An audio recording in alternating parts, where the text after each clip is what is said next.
Second ഹാഫിൽ ഈ key എടുക്കുന്നത് ഞാനും ഭയങ്കര സർപ്രൈസ്ഡ് ആയി പോയി. അവിടെ ഞാൻ വിചാരിച്ചില്ല അത് ഭയങ്കര ആളുകൾ പെട്ടെന്നൊരു കൂറുമാറ്റാണല്ലോ. അതെ അതെ, മാജിക് ആണ്, മമ്മൂക്കാസ് മാജിക് ആണ്. അത് ബ്ലോക്ക് ഷോട്ടാണ്.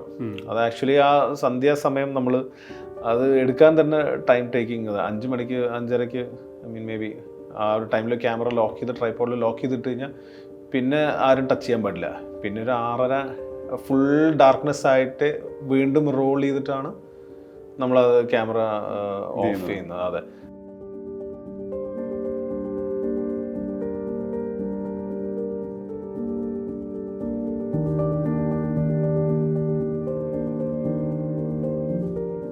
ഇപ്പം ഞാൻ കാരണം വെച്ചാൽ ഇപ്പം പറഞ്ഞല്ലോ, ഒരു തിയേറ്ററിക്കൽ മാസി എന്ന് പറയുന്ന പോലെ ഇപ്പം ഒരു ഇൻ്റർവെൽ പഞ്ചാണെങ്കിൽ പോലും ഇപ്പം ഞാനതൊരു പോസ്റ്റ് OTT റിലീസിൽ ഉൾപ്പെടുത്താവുന്ന രീതിയിൽ ചോദിക്കുന്നതാണ്.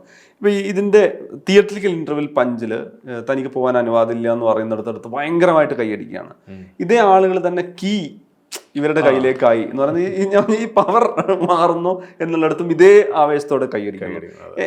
എങ്ങനെയാണ് ഞാൻ ഒരു ഓഡിയൻസ് പെർസ്പെക്റ്റീവിൽ ഇതിനെ കാണുന്നത്? കാരണം ഇത് 2 തരത്തിലുള്ളൊരു വ്യൂവർ പെർസ്പെക്റ്റീവ് ആണല്ലോ. അതാണ് കാരണം നമ്മൾ ആ ട്വിസ്റ്റ് അവിടെ റിവീൽ ചെയ്തിട്ടില്ല. മിഡ് പോയിന്റിൽ മമ്മൂക്കയുടെ ക്യാരക്ടർ അതാണ് എന്നുള്ളത് ഓഡിയൻസിന് ഒരുവിധം ഐഡിയ കിട്ടി. കാരണം 1 hour 17 minutes or 15 minutes into the film ഇവിടെ നിന്ന് എങ്ങനെ വിചാരിച്ചാലും ഇവിടെ നിന്ന് രക്ഷപ്പെടാൻ പറ്റില്ല. സോ അർജുൻ്റെ ക്യാരക്ടർ അത്രയും കഷ്ടപ്പെട്ട് എന്ന് പറയുമ്പോൾ ആ ഒരു മാസ് ഒരു പഞ്ച് ഡയലോഗ് അടിക്കുമ്പോൾ ഡെഫിനറ്റ്ലി അവിടെ ഒരു ക്ലാപ്പ് വരും, ഷുവറായിട്ടും. അപ്പോൾ അത് നമുക്കുടെ പെർഫോമൻസ് കൂടെ ആകുമ്പോൾ അത് സർട്ടൻലി അത് എക്സ്പെക്റ്റഡ് ആണ്. ഈ പറയുന്ന സെക്കൻഡ് ഹാഫിൽ ഈ കീ എടുക്കുന്നത് ഞാനും ഭയങ്കര സർപ്രൈസ്ഡ് ആയി പോയി. അവിടെ ഞാൻ വിചാരിച്ചില്ല അത് ഭയങ്കര ആളുകൾ പെട്ടെന്നൊരു കൂറുമാറ്റാണല്ലോ. അതെ അതെ, പെട്ടെന്ന്. ബിക്കോസ് ദാറ്റ് മീൻസ് നമ്മുടെ ഓഡിയൻസ് ആ ഒരു ക്യാരക്ടറിൽ അത്രയും ഇൻവെസ്റ്റഡ് ആയതുകൊണ്ടാണ്. You are invested in their emotional state. തേവനിലേക്ക് എത്തി ആളുകൾ. തേവൻ ആൻഡ് വേലക്കാരനിലേക്ക് എത്തി. വേലക്കാരനാണല്ലോ പ്ലെയർ. സോ അവിടെ എസ്കേപ്പ് എന്നുള്ള ഒരു മൈൻഡ് സെറ്റിലേക്ക് നമുക്ക് അവരെ ഹുക്ക് ചെയ്ത് കുറച്ചു നേരം നിർത്താൻ പറ്റി. അത് ഞാനും ഭയങ്കര സർപ്രൈസ്. ഞാൻ കൈയടി ക്ലാപ്പ് കിട്ടിയത് എവിടെയാണ് നന്നായി. അതേ ഉള്ളൂ. സോ അങ്ങനത്തെ കുറെ വളരെ നല്ല മൊമെന്റ്സ് ഉണ്ടായിരുന്നു. എക്സൈറ്റ്മെന്റ്. ഈ ഡയലോഗ് റൈറ്റിംഗിന്റെ കാര്യം നോക്കുകയാണ്, ശരിക്കും പറഞ്ഞു കഴിഞ്ഞാൽ ഇതൊരു പഞ്ച് നമ്മൾ പറയുന്ന ഒരു തിയേറ്ററിക്കൽ ഇത് ഒരു 1 ലൈനർ. ഇപ്പൊ നമ്മൾ ബിഗ് ബി ഒക്കെ വന്നപ്പോൾ പറഞ്ഞ ഭയങ്കര ആറ്റിക്കുറുക്കിയ പഞ്ച് ലൈനർ. കാരണം വെച്ചാൽ അതിൽ ലേയേഴ്സ് ഉണ്ട്, ലേയേഴ്സ് ഉണ്ട്. എന്നാൽ പറഞ്ഞ ഇമോഷൻസ് ഉണ്ടോ വെച്ചാൽ ഇമോഷൻസ് ഉണ്ട്. അത് അത്ര കനമുള്ള രീതിയിലാണല്ലോ ഡയലോഗ്സ് വരുന്നത്. ഇപ്പൊ ഈ ഡയലോഗ്സ് നോക്കിയാൽ ഇതിൽ ലെയർ കൂടിയുണ്ട്. ഇത് വെറുതെ അല്ല. ഇപ്പൊ ഞാൻ വന്ന നേരത്തെ നമ്മൾ മെറ്റാന്നൊക്കെ പറയുന്ന പോലെ ഈ ഡയലോഗിന് ഭയങ്കര ആന്തരികാർത്ഥമുള്ള രീതിയിലാണല്ലോ ഓരോ ഡയലോഗും പ്ലേസ് ചെയ്തത്. ഇപ്പൊ ഇതിന്റെ ഡയലോഗ് റേറ്റിംഗ് നിങ്ങളുടെ ഒരു കമ്പൈൻഡ് ആയിട്ടുള്ളൊരു സംഗതി കൂടിയാണല്ലോ. TD എഴുതുന്നു, അപ്പൊ എന്തായാലും രാഹുൽ കൂടി കൺസീവ് ചെയ്തൊരു സിനാരിയോയിലാണല്ലോ ഈ ഡയലോഗ് വരുന്നത്. രാഹുലിന്റെ സ്ക്രിപ്റ്റിലേക്കാണല്ലോ ഈ ഡയലോഗ് വരുന്നത്. ഇതെങ്ങനെ ഈ ഓരോ ഡയലോഗും ഇങ്ങനെ കുറുക്കിയെടുക്കുന്നത്? അത് ഇപ്പൊ ഇംഗ്ലീഷിലാണ് ഞാൻ എഴുതിയിരിക്കുന്ന ഡയലോഗ്സ്. മംഗ്ലീഷിലും ചില ഭാഗത്തൊക്കെ എഴുതിയിട്ടുണ്ട്. പക്ഷെ ചില പോയിന്റിൽ നമ്മൾ സ്റ്റക്കായി പോകും. നമ്മൾ ഇവിടെ എന്തെങ്കിലും കുറച്ചും കൂടെ കട്ടിയുള്ള സാധനം കിട്ടിക്കഴിഞ്ഞാൽ നന്നായിരുന്നു തോന്നി. ഫോർ എക്സാമ്പിൾ ഇപ്പോൾ മമ്മൂക്കയുടെ ഇൻട്രോ സീനിൽ തന്നെ എനിക്ക് അറിയാം അവിടെ ഒരു സാൻസ്ക്രിറ്റ് ശ്ലോകം വരണം. വന്നാലേ അവിടെ കുറച്ച് ഒന്ന് ആ ഒരു പീരിയഡ് ആയിട്ടും ആ ഒരു സെറ്റിംഗ് ആയിട്ടൊക്കെ ഒന്ന് മാച്ച് ആവുള്ളൂ. അവിടെ ഒരു സാൻസ്ക്രിറ്റ് ശ്ലോകം മസ്റ്റായി വേണം. അപ്പോൾ ഞാനും TD സാറും ഇരുന്നിട്ട് കുറേ ബുക്സിലെ സാധനങ്ങൾ അങ്ങനെയാണ് പുള്ളി കണ്ടുപിടിച്ചാണ് സൂത്രം 2 ആഗതനായ അതിഥിയെ സ്വീകരിക്കും, പട്ടേരിയാണെങ്കിലും പാടുന്ന. അപ്പം അങ്ങനെയൊക്കെ അതൊക്കെ എനിക്ക് മസ്റ്റായിരുന്നു. ഈവൻ ഫോർ പകിട കളി സീക്വൻസ് ഞാൻ സെർച്ച് ചെയ്ത് നോക്കിയപ്പോൾ നമ്പേഴ്സിന് എന്താണ് പറയുക, അങ്ങനെയൊക്കെ. അപ്പൊ അതൊക്കെ ആ സിനാരിയോ ഭയങ്കരമായിട്ട് അതിന് ഗെയിം ടൈറ്റ് ചെയ്യുന്നുണ്ട്. ഈ എന്ന് പറയുന്നത് നമുക്ക് വെയിറ്റ് മാറുന്നുണ്ടല്ലോ ഡയലോഗ്. പുള്ളി ഒരു ജയത്തിന്റെ ഹരത്തിലേക്ക് പോകുന്ന പോലെയാണല്ലോ വെയിറ്റിൽ പറയുന്നത്. അതെ അതെ. അപ്പൊ അങ്ങനെയൊക്കെ ട്വീക്ക് ചെയ്യാനുള്ളൊരു വിൻഡോ നമുക്കൊരു 3 months നമുക്ക് കിട്ടിയിട്ടുണ്ടായിരുന്നു. അത് TD സാറിന്റെ വലിയൊരു കോൺട്രിബ്യൂഷൻ ഉണ്ട് അതിൽ. ഈ ഇതിൽ തന്നെ നോക്കുകയാണെങ്കിൽ ഈ പിന്നെ മാണിക്യ ചരിത്രം പാടാൻ തൊട്ടുമുമ്പായിട്ട് എന്ന് പറഞ്ഞിട്ട് ഇയാളെ കേൾക്കുകയും അതിനുശേഷമുള്ളൊരു ചിരിയുണ്ട്. ആ ചിരി എന്ന് പറഞ്ഞാൽ ഈ നമ്മൾ നേരത്തെ പറഞ്ഞൊരു സ്റ്റേജ് ചെയ്തിട്ടുള്ള മുറുക്കിയതിന് ശേഷമുള്ള ഒരു ചിരിയാണ്. നമ്മൾ നോക്കുകയാണെങ്കിൽ ഈ പറയുന്ന ഈ മൾട്ടിപ്പിൾ പേഴ്സണാലിറ്റി എന്ന് പറയുന്ന പോലെ ഇതിലൊരു ഈവിൾ കാണാം. ഒരു ഈവിളിനെ ചാത്തനെ ഹൈഡ് ചെയ്തിട്ടാണല്ലോ ഈ Kodumon Potti through out perform ചെയ്യുന്നത്. അപ്പൊ ചിരി എന്ന് പറയുന്നത് ശരിക്കും നിങ്ങളുടെ ഡിസൈൻ തന്നെയായിരുന്നു. അതപ്പോൾ ചിരി എന്ന് വെച്ചപ്പോൾ ഞാൻ പറയുന്നത് മുന്നറിയിപ്പിലെ രാഘവന്റെ ചിരി വളരെ കാര്യമായിട്ട് ആളുകൾ പറയാറുണ്ട്, അല്ലെങ്കിൽ പട്ടേലരുടെ ചിരി പറയാറുണ്ട്. അങ്ങനെ മമ്മൂക്കയുടെ പല ഒരു 400 പടം ചെയ്തിട്ടുണ്ടെങ്കിലും നമുക്കൊരു 10 സിനിമയുടെയെങ്കിലും ക്യാരക്ടറിൻ്റെതായ ഒരു ചിരി എന്ന് പറഞ്ഞാൽ എടുത്തു പറയാറുണ്ട്. അപ്പൊ ഇതിൽ പറയുന്ന സമയത്ത് മമ്മൂട്ടി എന്ന് പറയുന്ന ആക്ടറിന് എന്തെങ്കിലും ഒരു മാനറിസം ആ ചിരിയിലേക്ക് വരാൻ പാടില്ല. എന്നാൽ ആ ചിരിയെ നമ്മൾ പിന്നീട് കാണുന്ന സമയത്ത് ഈ പറയുന്ന ചാത്തൻ കൊടുമൺ പോറ്റിയിലേക്ക് എത്തിയ ഒരാളാണ് എന്നുള്ള നിലയ്ക്ക് ആ ചിരിയുടെ ഡിസൈൻ വേണം എന്നുള്ളൊരു ആലോചനയായിട്ട് തന്നെ വന്നതാണ്. അതെങ്ങനെ ആ ബ്ലെൻഡൂടെ ഇപ്പൊ സംഭവിച്ചതാണ്? അത് ഈ മുമ്പ് പറഞ്ഞ മാതിരി ലൈഫ്ലെസ് ഇമോഷൻലെസ് ഒരു ക്യാരക്ടറാണ് ക്രിയേച്ചർ. അതിൽ കുറച്ച് ഡയലോഗ്സും ഉണ്ട്. ഇത് ശ്വസിക്കില്ല, ഇത് നമ്മളെ മാതിരി നടക്കുന്നു, ചിരിക്കുന്നു എന്നൊക്കെ പറയും. അപ്പോൾ ആ ഒരു മാനറിസം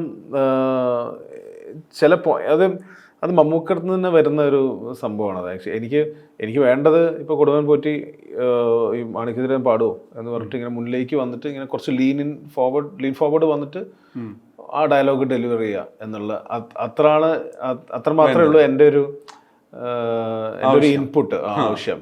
പിന്നെ കംപ്ലീറ്റ്ലി മമ്മൂക്കയുടെ ഒരു വേർഷനാണ് നമ്മൾ കാണുന്നത്. അപ്പോൾ ഒരു പോയിന്റിൽ പറയും ഇവിടെ ചിരി വേണം.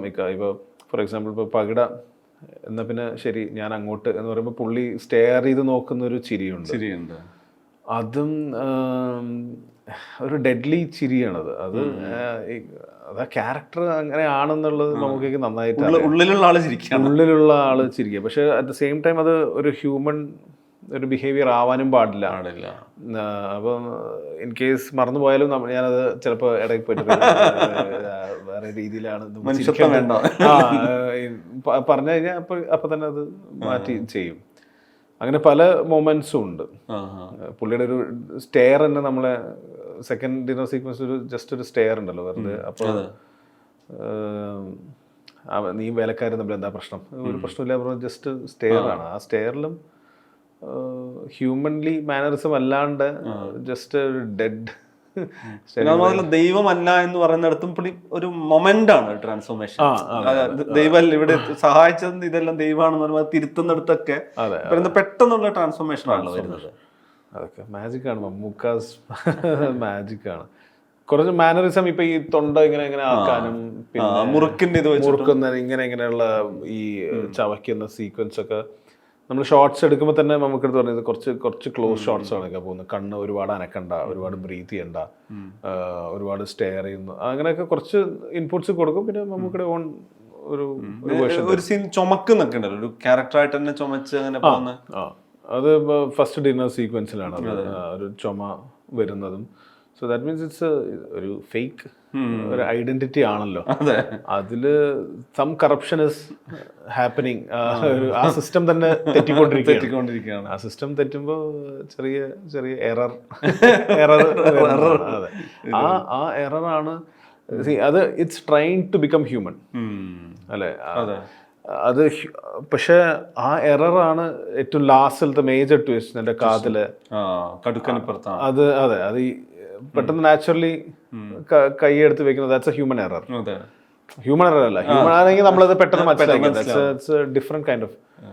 അപ്പൊ ആ മാനറിസം ഒക്കെ ഈ സ്ക്രിപ്റ്റിൽ നമ്മൾ മാക്സിമം പരമാവധി കൊണ്ടുവരും. പിന്നെ അത് ആക്ടർ അത് പെർഫോം ചെയ്ത് വരുമ്പോഴാണ് ഇതിൽ തന്നെ ശരിക്കും ഞാൻ ഒരു മൾട്ടിപ്പിൾ ക്യാരക്ടർ എന്ന് പറഞ്ഞാൽ മൾട്ടിപ്പിൾ പേഴ്സണാലിറ്റി പ്ലേ ചെയ്യണമല്ലോ. ഈ പറയുന്ന ഈ ഫേക്ക് ചെയ്യണം എന്നുള്ളിടത്ത് അത് ഞാൻ അതും ഒരു സ്റ്റോറി ബോർഡായിട്ട് ഉണ്ടാക്കിയിട്ടുണ്ടായിരുന്നു. അങ്ങനെ ഒരു ക്യാരക്ടർ വിഷ്വലി നമുക്കൊന്നും ചെയ്യാൻ പറ്റില്ല. വിഷ്വലി നമുക്ക് അതിന്റെ സീക്വൻസ് വരയ്ക്കാന്നല്ലാണ്ട് അത് പെർഫോമൻസ് വരുന്നതാണ്.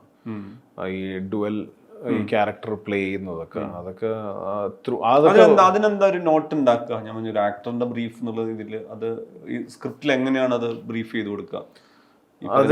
ഞാൻ പറഞ്ഞ ഡ്യുവൽ പേഴ്സണാലിറ്റി സിനാരിയോ ഉണ്ടല്ലോ, ചിരി അടക്കമുള്ള സാധനങ്ങൾ. അത് ഞാൻ പറയാൻ കാരണം വെച്ചാൽ ഇത് ഈ ഫൈൻ ട്യൂൺ ചെയ്ത ഫൈനൽ ഡ്രാഫ്റ്റുമായിട്ടാണല്ലോ രാഹുൽ വരുന്നത് ലൊക്കേഷനിലേക്ക്. അപ്പൊ അതിനുശേഷം ഇതിങ്ങനെയാണെന്ന് പറഞ്ഞിട്ടൊരു അഡീഷണൽ ബ്രീഫോ നോട്ടോ ഉണ്ടാവും. ആ ഒരു സ്റ്റേജിലേക്ക് വരുമ്പോഴേക്കും നമുക്കൊരു ഐഡിയ ഉണ്ടാവും. ഈ ഡയലോഗ് ഇതേപോലെ പറഞ്ഞാല് അത് ആക്ടേഴ്സിന് ഡെലിവറി ചെയ്താല്, കാരണം നമ്മൾ ഓരോ സീക്വൻസ് ഓരോ ദിവസമായിരിക്കും ഷൂട്ട് ചെയ്യുക, അവർക്കത് ഓർമ്മയുണ്ടാവില്ല. സീൻ 5 ഷൂട്ട് ചെയ്ത് കഴിഞ്ഞാൽ നേരെ ചിലപ്പോൾ സീൻ 66 ആയിരിക്കും ഷൂട്ട് ചെയ്യുക. അപ്പോൾ അവർ പക്ഷെ നമ്മൾ ഇത്രയും നേരം ആ ടൈം അതിൽ ഇൻവെസ്റ്റ് ചെയ്തതുകൊണ്ട് നമുക്കറിയാം ഈ സീക്വൻസിൽ ഈ ഒരു മീറ്ററിൽ പറഞ്ഞാലേ അത് വർക്ക് ആവുള്ളൂ എന്നുള്ളത്. അപ്പോൾ അത് വേണം എന്നുള്ളത് കറക്റ്റ് ആർട്ടിസ്റ്റിൻ്റെ അടുത്ത് നമ്മൾ പറയുക, ഇവിടെ ഇത്ര ദേഷ്യപ്പെട്ടാൽ മതി, ഇത്ര ദേഷ്യപ്പെടണ്ട, ഇവിടെ ഇങ്ങനെ ചിരിച്ചാൽ മതി, ഇങ്ങനെ ചിരിക്കണ്ട എന്നുള്ളത്. കാരണം അവർ നോൺ ലീനിയർ ഫോർമാറ്റിലാണല്ലോ അത് നമ്മൾ ഷൂട്ട് ചെയ്യുന്നത്. അപ്പോൾ അത് നമ്മൾ കൊടുക്കുന്ന ഇൻഫർമേഷൻ അവർ ഭയങ്കര ഹെൽപ്ഫുൾ ആവും. പിന്നെ എഡിറ്റിലാവണം അത് കാണുമ്പോൾ അവർക്കും ഓക്കെ ഇതാണ് സീക്വൻസിൻ്റെ ഇതിൻ്റെ ഗ്രാഫ് ഇങ്ങനെയാണെന്ന് മനസ്സിലാവണം. സോ അത് സ്ക്രിപ്റ്റിൽ നമുക്ക് പരമാവധി നമുക്ക് നോട്ട് ചെയ്യാൻ പറ്റും. എൻ്റെ ഇംഗ്ലീഷ് സ്ക്രിപ്റ്റ് ഭയങ്കര ഡിസ്ക്രിപ്റ്റീവാണ്. മാക്സിമം ഡീറ്റെയിൽസ് ഞാൻ അതിലേക്ക് എഴുതും. സോ ഈവൻ ഒരു sound designer can understand. Even ഏത് HOD കിട്ടിയാലും അവർക്കത് മനസ്സിലാക്കാൻ പറ്റും. ഇവിടെ ഈ ഫോർ എക്സാമ്പിൾ കാലൻ കോഴിയുടെ സൗണ്ട് സ്പെസിഫിക് ആയിട്ട് അതിൽ മെൻഷൻ ചെയ്യുന്നുണ്ട്, ഇവിടെ കാലൻ കോഴി കൂവും എന്നുള്ളത്. സോ അപ്പോൾ സൗണ്ട് ഡിസൈനർ കാണുമ്പോൾ തന്നെ മനസ്സിലാവും ഓക്കെ അവിടെ നമുക്ക് അങ്ങനത്തെ ഒരു സൗണ്ട് സീക്വൻസ് വേണം എന്നുള്ളത്. ഇപ്പോൾ ഡ്രീം സീക്വൻസ് ആണെങ്കിൽ അതിലൊരു തെയ്യത്തിൻ്റെ ഒരു സാധനം വരുന്നുണ്ട്, അവിടെ സ്പെസിഫിക് ആയിട്ട് മെൻഷൻ ആണ് അതിന് കിലിങ്ങുന്ന സാധനങ്ങളും അങ്ങനെ ഇങ്ങനെയൊക്കെ അവിടെ വേണം എന്നുള്ളത്. ഹെവി തണ്ടർ എവിടെ വേണം, ഹെവി റംബിൾ എവിടെ വേണം, ഡിസ്റ്റൻറ്റ് റെയിൻ എവിടെ വേണം എന്നുള്ളതൊക്കെ നമ്മൾ സ്ക്രിപ്റ്റ് എഴുതുമ്പോൾ തന്നെ പരമാവധി അതിലേക്ക് ഇൻകോപ്പറേറ്റ് ചെയ്യാൻ നോക്കും. അത് വേറൊരാൾ വായിക്കുമ്പോൾ ഭയങ്കര ഹെൽപ്ഫുൾ ആവുകയുള്ളൂ. നമുക്ക് കൊടുക്കുന്ന ഒരു ഡ്രാഫ്റ്റ് നമ്മൾ അത്ര ഡിസ്ക്രിപ്റ്റീവ് ആവില്ല, അങ്ങനെ അത്ര എലാബറേറ്റ് ആയിട്ട് അത്രയും ഹോൾഡ് ചെയ്യേണ്ട ആവശ്യമില്ല. ബട്ട് അത് HODs അവർക്ക് വേണം. എന്നാലേ ഒരു DOPക്ക് അടക്കം ഞാൻ ഇവിടെ നൈറ്റ് ടു ഡേ ഒരു സ്ലാം കട്ട് വരുന്നുണ്ട്, ഒരു ജംപ് ട്രാൻസിഷനാണ്. അത് ഞാൻ ഭൂതകാലത്തിലും ആ എഫക്റ്റ് യൂസ് ചെയ്തിട്ടുണ്ട്. ഡേ നൈറ്റ് പെട്ടെന്ന് വരുന്നത്. അപ്പോൾ അവിടെ നമ്മൾ ഇത് കഴിഞ്ഞിട്ട് ഇവർ തമ്മിലുള്ളൊരു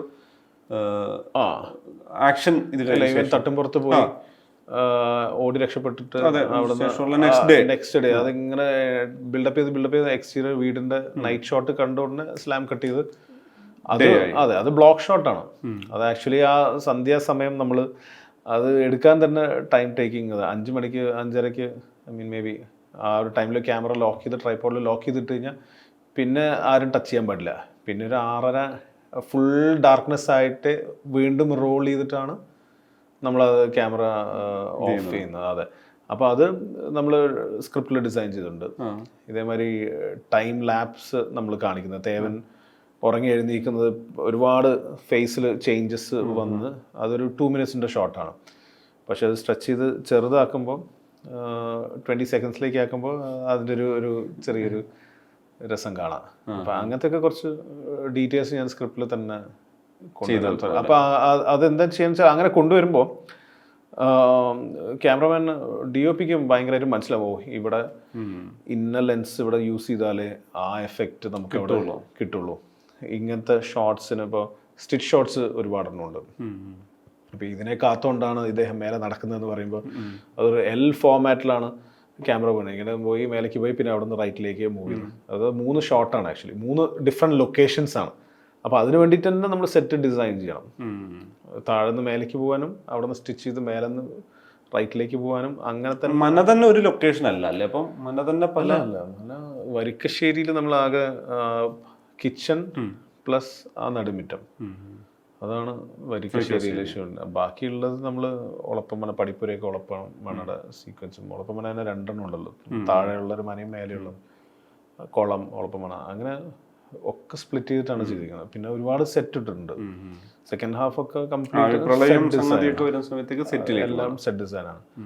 ഫോറസ്റ്റ് സീക്വൻസ് ഒക്കെ നമ്മൾ ഡേ 4 നൈറ്റ് ആണ് ഷൂട്ട് ചെയ്തത്. ഡേ ആണ് ഫോറസ്റ്റ് സീക്വൻസ്. തുടക്കമുള്ള കോരനും തേവനുമുള്ള സീക്വൻസ് അതെ അത് ഡേ ആണ് ആക്ച്വലി. കാരണം ഫോറസ്റ്റിൽ 5 മണിക്ക് ശേഷം ഷൂട്ട് ചെയ്യാനുള്ള പെർമിഷൻ ഇല്ല. അത് നമ്മൾ ഷൂട്ട് ചെയ്യണമെങ്കിൽ ആന്ധ്രയിലോ തമിഴ്നാട്ടിലോ എവിടെയെങ്കിലും ഒക്കെ പോയിട്ട് വേണം ഷൂട്ട് ചെയ്യാൻ, ഇല്ലെങ്കിൽ ഫോറിനിൽ എവിടെയെങ്കിലും പോകണം. പക്ഷെ the only possibility is to shoot day, അതിനെ നൈറ്റ് ആക്കുക. അതിന് നമ്മൾ ടെസ്റ്റ് ഷൂട്ട് ചെയ്തു. എന്നിട്ട് അത് അച്ചീവ് ചെയ്യാൻ പറ്റി എന്നുള്ളൊരു ഫേസിലേക്ക് എത്തുമ്പോഴാണ് നമുക്കും കോൺഫിഡൻസ് വരുന്നത്. അപ്പോൾ DOPയുടെ ഒരു വലിയൊരു ചലഞ്ചാണ് അതെങ്ങനെ അത് ക്രാക്ക് ചെയ്യാൻ പറ്റും. അത് സിനിമയുടെ തുടക്കമുള്ള ആദ്യത്തെ 10 മിനിറ്റ് അതിൻ്റെ കൊളായ എല്ലാം കൊളാവും. So it's a day 4 night sequence. അങ്ങനെ നമ്മൾ ഇപ്പൊ പറയാണ്, ഇപ്പൊ നമ്മള് പിന്നെ ഇൻസ്റ്റാഗ്രാം റീലിൽ കാണുന്ന ഈ DSLR-ലും അല്ലെങ്കിൽ മൊബൈൽ ഫോൺ ക്യാമറ വരെ അത്രയും ഹൈ ഡെഫിനിഷൻ മോഡലിലേക്ക് പോകുന്ന സമയത്താണ് നമ്മൾ ഇത് ബ്ലാക്ക് ആൻഡ് വൈറ്റിൽ കാണുന്നത്.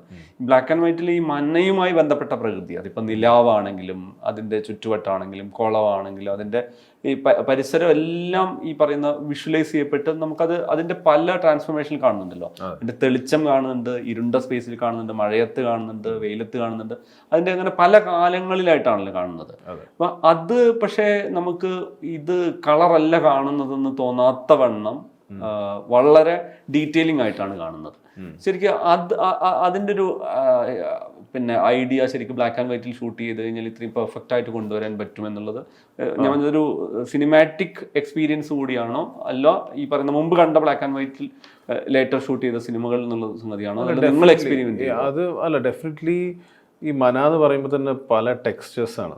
റോഡിന്റെ ടെക്സ്ചർ ഉണ്ട്, അതിന് പുറത്ത് ടെക്സ്ചർ ഉണ്ട്, ഈ വാൾസിൽ പല രീതിയിലുള്ള ടെക്സ്ചേഴ്സ് ഉണ്ട്. അത് കൊളാപ്സിങ് ആവുന്ന ഒരു സ്ട്രക്ചർ ആണല്ലോ. ആ ടെക്സ്ചറൊക്കെ ഈ ബ്ലാക്ക് ആൻഡ് വൈറ്റിൽ ഭയങ്കരമായിട്ട് ബെനിഫിറ്റ് ആവും. ഇപ്പൊ ഇത് കളറിലാണ് ഷൂട്ട് ചെയ്തതെന്ന് വെച്ചാൽ നമുക്ക് സെറ്റ് ഇട്ട മാതിരി തോന്നും. അവിടെയൊക്കെ നമുക്ക് ആക്ച്വലി ചീറ്റ് ചെയ്യാൻ പറ്റും ഈ ഡിസൈൻ വൈസ്. അതൊക്കെ ബ്ലാക്ക് ആൻഡ് വൈറ്റിന്റെ ഒരു ബെനിഫിറ്റ് ആണെന്നാണ് എനിക്ക് തോന്നിയത്. അപ്പോൾ ഈ മന കാണുമ്പോഴും ഈ ഓട്, ഈ ടൈൽസ് വീഴുന്നതും വെള്ളം ഇങ്ങനെ ഒഴുകി വീഴുന്നതും വാൾസിൽ കൂടിയും അതൊക്കെ എനിക്കത് എന്താ പറയില്ല, ബ്ലാക്ക് ആൻഡ് വൈറ്റിലാണ് അതിൽ ഭംഗി കൂടുതൽ. കാരണം കളർ വേർഷൻസ് ആ ഇമേജ് നമ്മൾ ഒരുപാട് സ്ഥലത്ത് ഫിലിംസിൽ കണ്ടിട്ടുണ്ട്, ഒരുപാട് പുതുമയില്ല. ഒരു വിളക്ക് കത്തുന്നത് തന്നെ നമ്മൾ എത്ര തവണ കണ്ടിട്ടുണ്ട്, ഒരു ലാമ്പ്, ഷൈനിങ് ലാമ്പ്. പക്ഷെ ബ്ലാക്ക് ആൻഡ് വൈറ്റിൽ കാണുമ്പോൾ അവിടെ തന്നെ ഒരു നോവൽറ്റി ക്രിയേറ്റ് ചെയ്യാൻ പറ്റുമോ എന്നുള്ളതായിരുന്നു ചാലഞ്ച്. പക്ഷെ നമ്മൾ വിചാരിക്കുന്ന മാതിരി കളർ ഷൂട്ട് ചെയ്യുന്ന മാതിരി അല്ല, black and white is even tougher. അപ്പോൾ ഫോർ എക്സാമ്പിൾ ഇപ്പോൾ കിച്ചണിലുള്ള സീക്വൻസിൽ അത്രമാത്രം പ്രോപ്പർട്ടീസ് സ്റ്റഫ്ഡ് ആണ്, വിസിബിൾ ആണ്. അതെ, പ്രോപ്പർട്ടീസ് വെച്ചിട്ട് ഫുൾ കുപ്പയാണത്, സ്റ്റഫാണ്. പക്ഷെ അത് കളറിലാണെങ്കിൽ ഓരോന്ന് എടുത്തെടുത്തറിയാം. ബ്ലാക്ക് ആൻഡ് വൈറ്റ് ആണെങ്കിൽ ഓൾ ഷെയ്ഡ്സ് ഓഫ് ഗ്രേ, അല്ലെങ്കിൽ എല്ലാം ഡാർക്ക് ആവും, അല്ലെങ്കിൽ എല്ലാം ലൈറ്റ് ആയിരിക്കും. അപ്പോൾ എല്ലാത്തിനെയും അത് ക്രിയേറ്റ് ചെയ്ത് അത് പിക്ക് ചെയ്ത് ഇതിന് ഇന്ന ഷെയ്ഡാണ്, ഈ ഇത്ര പ്രോപ്പർട്ടീസ് ഈ ഷെയ്ഡ് വരും, ഈ പ്രോപ്പർട്ടീസ് ഇതാണ്, ഫ്ലോർ ഈ ഷെയ്ഡാണ്, വാൾ ഈ ഷെയ്ഡാണ്, വെള്ളം വീഴുമ്പോൾ അറിയണം, അങ്ങനെ ലൈറ്റ് ചെയ്യണം എന്ന്. അത് ഭയങ്കര ഹ്യൂജ് ചാലഞ്ചാണത്. മാത്രമല്ല അത് വൃത്തിഹീനമായിട്ട് അനുഭവപ്പെടുന്നത്. കളറിൽ നമുക്ക് കുറച്ചുകൂടി എളുപ്പമുണ്ടാവും. കളർ മേ ബി അതും ചാലഞ്ചാണ്. ബട്ട് ബ്ലാക്ക് ആൻഡ് വൈറ്റിൽ ഈവൻ ടഫർ ആയിരുന്നു നമുക്ക്.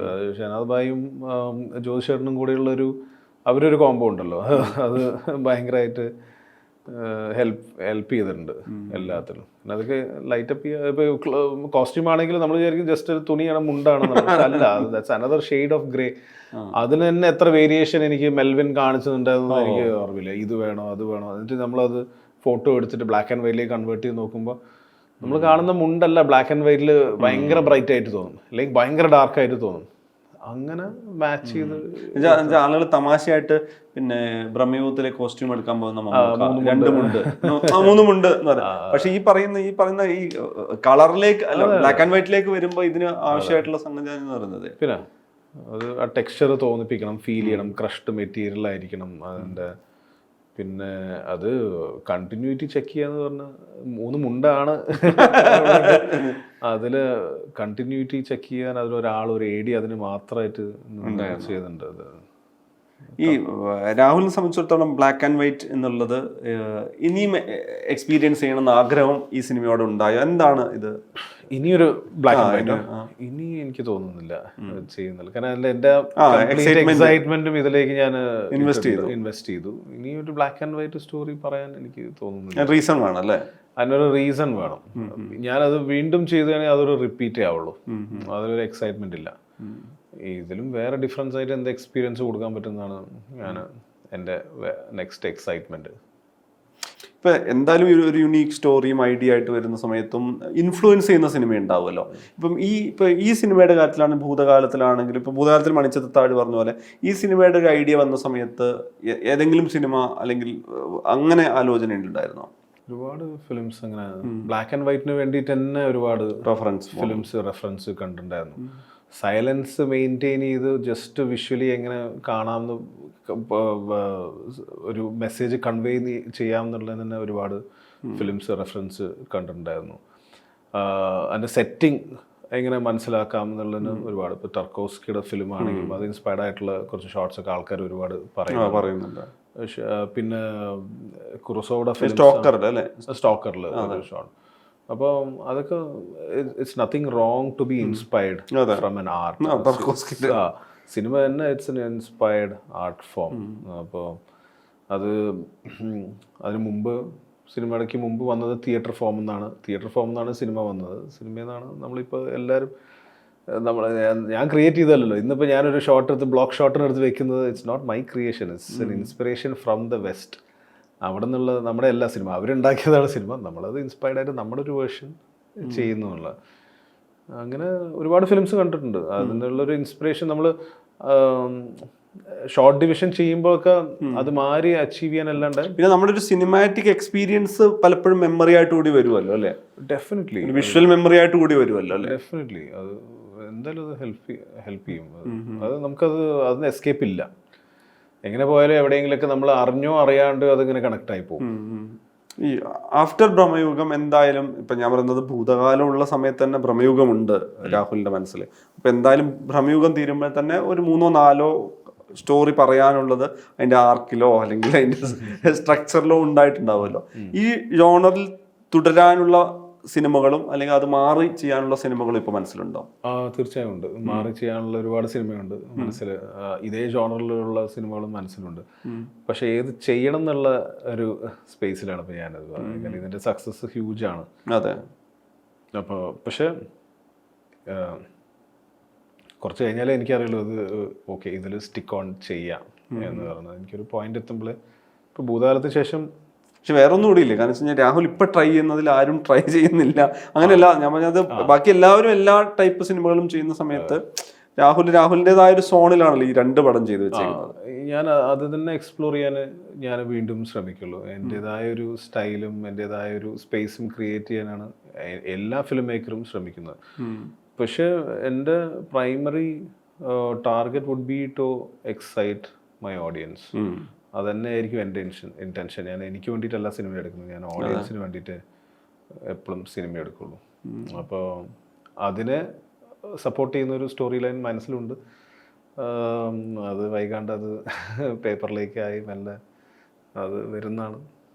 ഇപ്പം ഞാൻ നോക്കുമ്പോൾ രാഹുലിന്റെ ഷൂട്ട് ആൻഡ് പോസ്റ്റ് പ്രൊഡക്ഷൻ ആണ് താരതമ്യേന സമയം കുറഞ്ഞത്. മറ്റേത് പ്രീ പ്രൊഡക്ഷൻ എന്ന് പറഞ്ഞു കഴിഞ്ഞാൽ ഭയങ്കര ഒരു എന്താ പറയുന്ന ഡീപ്പർ റൂട്ടിലുള്ള ലോങ് ജേർണിയാണ്. അപ്പോൾ അടുത്ത സിനിമയാണെങ്കിൽ ഇപ്പം തിയേറ്റർ ഇപ്പോൾ ഒരു വലിയ ഗ്രാൻഡ് സക്സസ് വരുമ്പോൾ ഒരുപാട് പ്രൊഡക്ഷൻ ഹൗസ്, ഒരുപാട് സ്റ്റാർസ് അവർ പെട്ടെന്ന് അടുത്ത പടത്തിലേക്ക് വരിക അല്ലെങ്കിൽ സ്റ്റാർസിലേക്ക് വരിക എന്നുള്ള സിനാരിയോ സാധാരണമാണല്ലോ. അപ്പം അടുത്ത പടത്തിന്റെ കാര്യത്തിൽ അങ്ങനെ ഒരു ഡിമാൻഡ് കൂടുന്ന സിനാരിയോ ഉണ്ടാവുമല്ലോ. അപ്പോൾ രാഹുൽ എങ്ങനെയാണ് ഒരു ഡിമാൻഡ് കൂടുന്ന സിനാരിയോ ഉണ്ടായാൽ പോലും I don't want to fail ആവാൻ വേണ്ടി ഞാനൊരു പ്രഷർ എടുത്തിട്ട് വെക്കേണ്ട ആവശ്യമില്ല. അത് എൻ്റെതായ രീതിയിൽ സിനിമ എടുത്താലേ അത് സക്സസ് ആവുള്ളൂ. അപ്പോൾ ഈ പറഞ്ഞ ഭൂതകാലത്തിന് ശേഷം എനിക്ക് ഒരുപാട് റിക്വസ്റ്റും കാര്യങ്ങളൊക്കെ വന്നിട്ടുണ്ടായിരുന്നു. പക്ഷേ ആ റിക്വസ്റ്റും വലിയ ഓഫേഴ്സൊക്കെ വിട്ടിട്ടാണ് എനിക്കതൊന്നും വേണ്ട, എനിക്ക് ഇന്ന് പറയേണ്ട കഥ എനിക്ക് ബ്ലാക്ക് ആൻഡ് വൈറ്റ് ആണ്, മമ്മൂക്കെ കിട്ടണം, മമ്മൂക്കേനെ കഥ പിച്ച് ചെയ്യണം, ആ ഒരു എക്സൈറ്റ്മെൻറ്റിലായിരുന്നു ഞാൻ മൊത്തം നിൽക്കുന്നുണ്ടായിരുന്നു. അതാണ് ഇന്ന് ഞാനിവിടെ ആ സക്സസ് ആണ് ഇന്ന് സെലിബ്രേറ്റ് ചെയ്യുന്നത്. സോ അത് എനിക്കിത് ഏറ്റവും കൂടുതൽ പറയാനുള്ളത് അങ്ങനെ ഒരു പ്രൊഡക്ഷൻ ഹൗസ് ഭയങ്കര സപ്പോർട്ടീവായ അങ്ങനെ ഒരു എല്ലാ ഡ്രീമും അത് വിഷനായി വരണമെങ്കിൽ ഒരു സ്റ്റുഡിയോസ് നൈറ്റ് ഷിഫ്റ്റ് സ്റ്റുഡിയോസ് ആണ് പ്രൊഡ്യൂസർ. റാംസാറാണ്, ചക്രവർത്തി രാമചന്ദ്ര സാറും ഒരാള് സീനിയർ ആയിട്ട് അവിടെ ലണ്ടൻ. റാംസാർ എന്റെ സീനിയർ ആയിരുന്നു ലണ്ടൻ ഫിലിം അക്കാഡമി. നേരത്തെ അറിയാം? ഇല്ല പരിചയമൊന്നുമില്ല. എന്റെ എത്രയോ 5-6 ഇയേഴ്സ് സീനിയർ ആണ് പുള്ളി. പക്ഷെ ഈ ഐഡിയ പിച്ച് ചെയ്യാൻ പോയപ്പോഴാണ് പുള്ളി പറഞ്ഞ ഞാൻ ഐ എം യുവർ സീനിയർ എന്ന് പറഞ്ഞു. അപ്പൊ ഞങ്ങൾ പെട്ടെന്ന് തന്നെ അത് കണക്ട് ആയി. മമ്മൂക്കയ്ക്ക് മുമ്പ് സ്റ്റുഡിയോയിലാണ്, സ്റ്റുഡിയോന്റെ അപ്രോച്ച് ആയിരുന്നു ഫസ്റ്റ്. ഓക്കെ. ഭൂതകാലത്തിന് റൈറ്റ് ആഫ്റ്റർ ഭൂതകാലം എനിക്ക് ഇങ്ങനെ കോൾ വന്നു, ഞാൻ അവരെ പോയി മീറ്റ് ചെയ്യുന്നു. പിന്നെ അവരും ഹൊറർ ഓണറിൽ സിനിമ പ്ലാൻ ചെയ്യുന്ന സമയമാണ്. ഈ റാം സാറിന് ഹൊറർ ഭയങ്കര ഇഷ്ടം, എന്നെ മാതിരി തന്നെ അത്രയും പാഷനേറ്റ് ആയിട്ട് ഹൊറർ ഫിലിംസ് കാണും അങ്ങനെ ഉള്ള ഒരാളാണ്. അപ്പോൾ പുള്ളി ഞാനിങ്ങനെ ഒരു കഥ പറഞ്ഞപ്പോൾ പുള്ളി പറഞ്ഞ ഇതിലാണ് സിനിമയുള്ളത്, ഇത് ഇമ്മീഡിയറ്റ് ആയിട്ട് ചെയ്യുക. അപ്പോൾ അന്ന് എനിക്ക് പെട്ടെന്ന് ഓക്കെ, എൻ്റെ ഒരു വിഷൻ ബ്ലാക്ക് ആൻഡ് വൈറ്റ് ഇത്രയും റിസ്ക് ഉള്ള പരിപാടി മമ്മൂക്കെ പിച്ച് ചെയ്യുക എന്നൊക്കെ പറഞ്ഞൊരു പ്രൊഡക്ഷൻ ഹൗസ് തയ്യാറാവുകയും he trusted me, I trusted him back. ഫ്രൂട്ട്ഫുള്ളായി ഇന്ന്. ഒരു പ്രൊഡക്ഷൻ ഹൗസിന്റെ സപ്പോർട്ട് ഭയങ്കര, ഈവൻ ഫോർ ഭൂതകാലം എനിക്ക് അങ്ങനെ ഒരു സപ്പോർട്ട് ഉണ്ടായിരുന്നു. സോ എനിക്ക് അങ്ങനെ ഒരു I am blessed to have good producers. അത് വലിയൊരു ഫാക്ടറാണ് അല്ലേ? ഡെഫിനറ്റ്ലി ഒരു ക്രിയേറ്റീവ് സ്പേസിൽ നിൽക്കുന്ന ഒരാൾക്ക് ഒരു അങ്ങനെ ഒരു പ്രൊഡ്യൂസർ കിട്ടുകയാണ് അതിന്റെ ഒരു സക്സസ്. പൂർണ്ണമായിട്ട് ട്രസ്റ്റ് ആണല്ലോ. Should be a producer, not a financer. Should actually produce films for the betterment of final product. So അതൊരു ഭാഗ്യമാണ്. ഈ തിയേറ്ററിനെ ഇപ്പം ഈ പിന്നെ ഭ്രമയുഗം തിയേറ്ററിലാണ് വന്നത്. അതിലിപ്പോൾ ഞാൻ പറഞ്ഞത് ഇപ്പം പ്രേമലു അന്വേഷിപ്പിൻ കണ്ടെത്തും എന്ന സിനിമ ഉണ്ടായിരുന്നു. അതിൽ ഈ പറയുന്ന ഞാൻ ഒരു പാക്ക്ഡ് ആയിട്ട് തിയേറ്ററിൽ മറ്റ് സിനിമകൾ വരുന്ന സമയത്താണ് ഈ പറയുന്ന ഒരു കുറച്ച് എക്സ്പെരിമെൻ്റൽ കൂടിയായിട്ടുള്ള ബ്ലാക്ക് ആൻഡ് വൈറ്റിലുള്ള സിനിമ വരുന്നത്. താരതമ്യേന പെട്ടെന്നുള്ളൊരു ഓപ്ഷനിൽ ആദ്യത്തെ പരിഗണനയൊക്കെ ആവാതെ 1-2 ഷോ കഴിഞ്ഞിട്ട് തീരുമാനിക്കാന്നൊക്കെ പറയുന്ന ഒരു ഫാമിലി ഓഡിയൻസ് ഒക്കെ വേണമെങ്കിൽ ചിന്തിക്കാവുന്ന ഒരു സ്വഭാവമുള്ള ഒരു സിനിമ വരുന്നത്.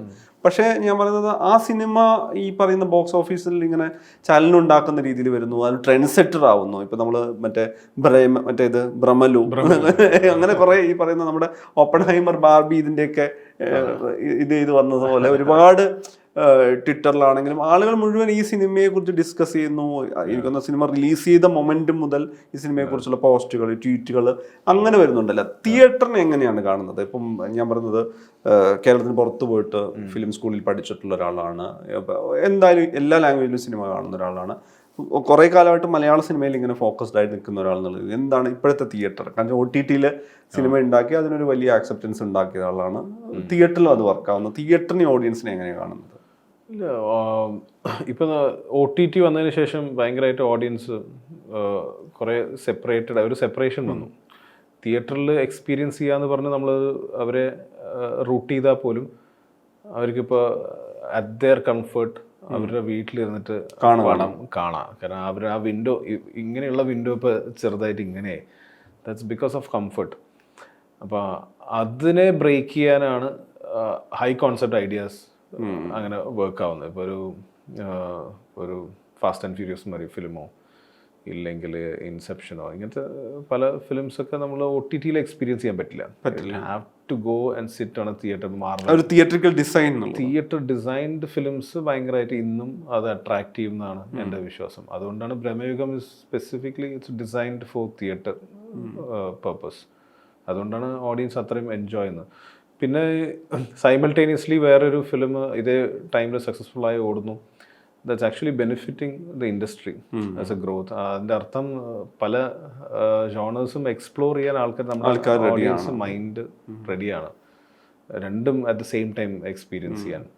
സോ അതൊരു നല്ലൊരു കാര്യം. എനിക്കൊന്ന് അത് വേറെ നിലക്കാണെങ്കിൽ പോലും, അല്ലെങ്കിൽ ഈ ഹിറ്റിന്റെ ട്രെൻഡ് നോക്കിയിട്ട് അടുത്ത സിനിമ ആ മോഡലാണെങ്കിൽ ഞാൻ ഓക്കെ ആണെന്നൊരു പ്രൊഡക്ഷൻ ഹൗസോ അല്ലെങ്കിൽ ആർട്ടിസ്റ്റോ പറയുന്ന സിനാരിയോ മാറുകയാണ്.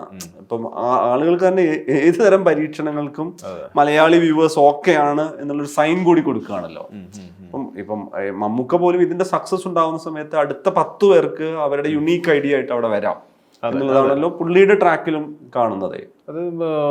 അതാണ് അത് യുണീക്നെസ് എങ്ങനെ അത് വർക്കാവും എന്നുള്ളതാണ് അത് ഒരു ചാലഞ്ച്. ആക്ച്വലി നമുക്കറിയില്ല. അത് ഇപ്പൊ പ്രേമലു ഞാൻ കണ്ടിട്ടില്ല, ബട്ട് അതിനൊരു ഫോർമുലയുണ്ട്, അതും ഇതിനും ഒരു ഫോർമുലയുണ്ട്, ഇനി വരാൻ പോകുന്ന ഫിലിംസിനൊക്കെ ഉണ്ട്. പക്ഷെ ഏതാണ് വർക്കാവുക എന്നുള്ളത് നമുക്ക് അറിയില്ല. അതെ, നമുക്ക് അതിന് വർക്കാവുമെന്ന് പറഞ്ഞിട്ട് അതിലേക്ക് വേണ്ടി ഒരു ഡിസൈൻ ചെയ്ത് ഒരു ഫോർമാറ്റിലേക്ക് ഡിസൈൻ ചെയ്ത് നമുക്ക് ആ പ്രതീക്ഷയോടെ ഇറക്കുക എന്നുള്ളതാണ്. അങ്ങനെയാണ് ഭൂതകാലവും ഭ്രമയുഗമൊക്കെ ഉണ്ടായത്. അങ്ങനെ ഇതിലിപ്പം ഈ നമ്മുടെ സൗണ്ട് ട്രാക്കിന്റെ അവിടെ ഒരു ക്യാരക്ടർ ഡിസൈൻ ചെയ്ത ഒരാളുടെ പേര് കൂടി വെക്കണ്ടല്ലോ, അത് പുള്ളി എന്തായിരുന്നു? അത് അതിന്റെ മറ്റേ ടുവേഴ്സ് ദി എൻഡ് മറ്റേ ഒരു ക്യാരക്ടർ വരുന്നുണ്ടല്ലോ. അതെ അവര് അത് ആ ക്യാരക്ടർ മാത്രം അവർ ചെയ്തിട്ടുള്ളൂ. അല്ലാതെ ഇതിലൊരു അങ്ങനെ VFX പോർഷൻ അങ്ങനെ വരുന്ന VFX ആയിട്ടല്ല, അതൊരു പ്രോസ്തെറ്റിക് ആണ്. അത് പ്രോസ്തെറ്റിക് ഡിപ്പാർട്ട്മെന്റിൽ ചെയ്ത എഫക്ട്സ് ആണ്, പ്രോസ്തെറ്റിക് എഫക്ട്സ് ആണത്. ആ ക്യാരക്ടർ ചെയ്ത നമ്മൾ ബോംബെ ബേസ്ഡ് ഒരു കമ്പനി അവരാണ് ചെയ്തത്. അത് പ്രീതിശീൽ എന്ന് പറഞ്ഞ ഒരു ടീം, ഇൻസ്റ്റാഗ്രാമിൽ പുള്ളിയുടെ അവരാണ് അത് ചെയ്തത്. അപ്പോൾ അതിൽ പ്ലസ് കുറച്ച് VFXും കൂടെ എൻഹാൻസ് ആകുമ്പോഴാണ് അത് ബ്ലാക്ക് ആൻഡ് വൈറ്റിലും കൂടെ ആകുമ്പോൾ കുറച്ചും കൂടെ കുറെ കാര്യങ്ങൾ ചീറ്റ് ചെയ്ത് പോയി കാണിക്കാൻ പറ്റി, കുറച്ചും കൂടെ റിയലിസ്റ്റിക് ആവാൻ പറ്റി. ആ പെർട്ടിക്കുലർ ക്യാരക്ടർ അവരാണ് ഡിസൈൻ ചെയ്തത്, പക്ഷെ നമ്മൾ റെഫറൻസ് കൊടുത്തിട്ടുണ്ടായിരുന്നു. അപ്പൊ എന്തായാലും ഈ മലയാളത്തിൽ ഭയങ്കര സാറ്റിസ്ഫൈഡ് ആയിട്ടുള്ളൊരു ജോണറിലുള്ളൊരു സിനിമ വരുന്നു, അതിന് ഭയങ്കര അക്സെപ്റ്റൻസ് കിട്ടുന്നു. പിന്നെ എല്ലാവരും പറയുന്ന പോലെ മമ്മൂക്ക മുമ്പ് ചെയ്യാത്ത വിധത്തിലുള്ളൊരു ക്യാരക്ടർ, അങ്ങനെ ഒരു അപ്രീസിയേഷൻ. എന്തായാലും എനിക്കൊന്ന് സെയിം ജോണറിലുള്ള കൂടുതൽ സിനിമകൾ കൂടി രാഹുലിനോട് എക്സ്പെക്ട് ചെയ്തിട്ടുണ്ട്. കാരണം വെച്ച് കഴിഞ്ഞാൽ അത് മലയാളം ഒട്ടും എക്സ്പ്ലോർ ചെയ്യാത്തൊരു സ്ഥലത്ത് ഒരാൾ തുടർച്ചയായിട്ട് സിനിമ ചെയ്ത് സർപ്രൈസ് ചെയ്യിക്കുക എന്നുള്ളത് തന്നെയാണ് ഭയങ്കര അസാധ്യമായിട്ടൊരു സവിശേഷമായൊരു ക്രാഫ്റ്റ്മാൻഷിപ്പ് കൂടി നമുക്ക് ഫീൽ ചെയ്യുന്ന സിനിമയാണ് ഈ രണ്ടെണ്ണം. അപ്പോൾ ഗംഭീരമായിട്ടുള്ള സിനിമ ഇനിയും വരട്ടെ. Thank you so much. Thanks.